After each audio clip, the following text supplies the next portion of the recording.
Phantasy Star Generation 2 would be volume number 17 in the SEGA Ages 2500 series that would see a release in Japan and would be a remake of the original and iconic Phantasy Star 2 game that would have seen a release originally on the Sega Mega Drive console. While this game does have access to the remake, it also gives you access to the original version of Phantasy Star 2 also, so you can compare the two or play with the game whichever way you prefer. So the game pretty much carries on from the elements seen in the original game and even Phantasy Star Generation 1, which again is a remake of the original game in the series. I have covered a previous video on that version of the game, so I'll make sure to drop it in the description below. And Phantasy Star 2 takes place about 1,000 years after the events of its predecessor and follows a group of people who are on a mission to discover why the protector of the planet that they're on has started malfunctioning. So they're on a quest to figure out what's going on and to obviously defeat and destroy enemies along the way.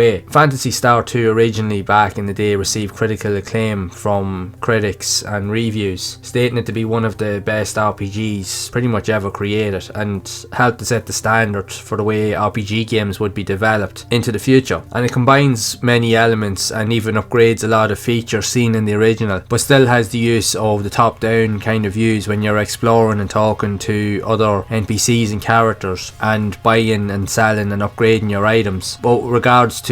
searching and exploration and even combat, especially when you're in dungeons and different types of corridors and environments, you would move to a first person styled playthrough where you can move around in a first person format, and you would use turn-based gameplay mechanics in order to engage in combat with enemies and other characters. So the second game greatly expands upon the premise that was seen in the first game and is considered to be among some of the greatest games of all time. The entire series of Phantasy Star in general is considered to be among one of the best series ever created in the video games industry, that spawned multiple different sequels and spin-offs that are even being released even on modern consoles. So it's a great opportunity to revisit the game in all its glory, either to play the original version or to play the remastered version, as it will give the game access to a new generation of gamers, or even for old fans to revisit and relive that nostalgia. As even though with the remastered version it has some beautifully hand-drawn 2D styled animated graphics and some really cool looking and visually impressive interactive segments and even comic book style story segments when you interact with different characters when you go into different buildings. It has some beautifully drawn like manga style character art with each of the characters that you'll witness and talk to within the game, each with their own dialogue and tell different elements of the story as you explore. So for fans technically of the Phantasy Star series, this is another one of those games that you really should check out. And generally, if you are a fan of RPG games, this was one of the first popular series of RPG games to ever be developed. So if you're looking to see where the history of these type of games first originated from, then the Phantasy Star series is definitely worth a look. Regardless of which one you play, they're both fantastic games in their own right, so they are definitely worth having a look at for sure. I would love to know your thoughts of Phantasy Star Generation 2 for the PS2, or if you played the game originally way back on the Sega Mega Drive, and what are your thoughts of this iconic classic or even any of the games in the series. So be sure to share it down in the comments below, and if you have enjoyed this video, make sure to leave a like, subscribe to the channel and hit the bell to be updated with future videos. And if you would like to see more content around other types of RPG games also released on the PS2, then you can check out the playlist on screen to see more of those games in action. And I will see you all in the next one.